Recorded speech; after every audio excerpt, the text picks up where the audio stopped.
Oui, mais c'est c'est une question, déjà on a commencé à parler de comment effectivement l'enfant va intégrer des consignes extérieures, bon, et construire le surmoi. Maintenant que ça soit l'instrument pour communiquer et assurer le lien social, oui et non. Oui et non, je pense qu'il y a beaucoup aussi qu'il faut prendre en considération, disons, tous les aspects identificatoires. L'identification est quand même très importante dans le développement de l'enfant pour le lien social. Et puis, c'est justement, alors bien sûr, il y a la différence entre névrose et psychose, et c'est l'enjeu des psychoses que d'arriver à un lien social supportable. Supportable pour eux et supportable pour les personnes qui les entourent. Donc ce lien social, oui, en un certain sens, il est comptable de l'évolution du surmoi, mais pas seulement. C'est vrai que il faut toujours, pour arriver à un lien social supportable, enfin si on parle des psychoses, il faut arriver à limiter la jouissance, c'est toujours ça le problème. Et par contre, pour la névrose, il faut effectivement lutter contre la névrose elle-même, parce que la névrose, elle vous met à distance, il y a une inhibition, il peut y avoir une inhibition terrible. Alors qu'est-ce que fait le surmoi dans ces conditions?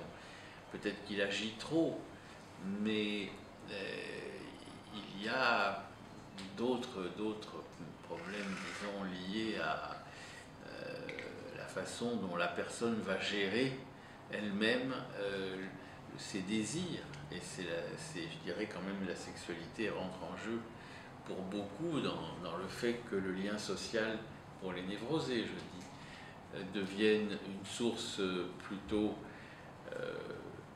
attirante plutôt qu'impossible.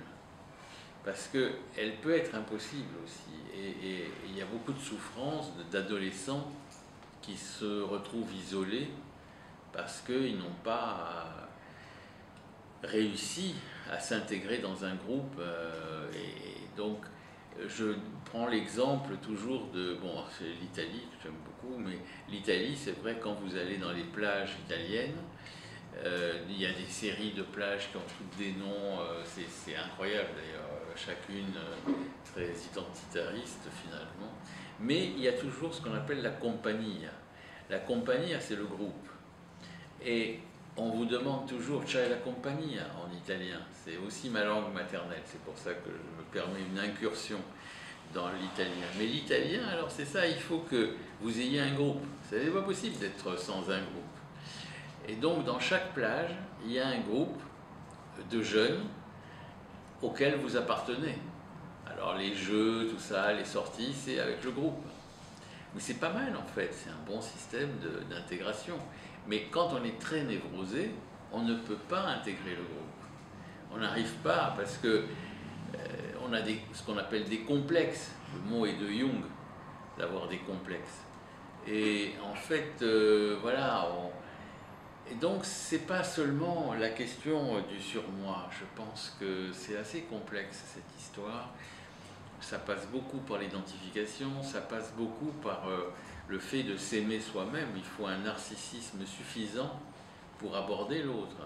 C'est normal de s'aimer soi-même, pas trop, mais il faut un minimum d'investissement sur son propre corps. Et il y a des personnes qui, justement, n'arrivent pas à investir leur corps. Elles se trouvent tellement hors de ce qu'il faudrait qu'ils croient qu'ils se mettent en dehors. Bon, donc, est-ce que c'est le surmoi? Ça, c'est pas ça, le surmoi, pas seulement, quoi. C'est un des aspects des choses, mais c'est pas suffisant. Et donc, voilà ce que je dirais pour cette question.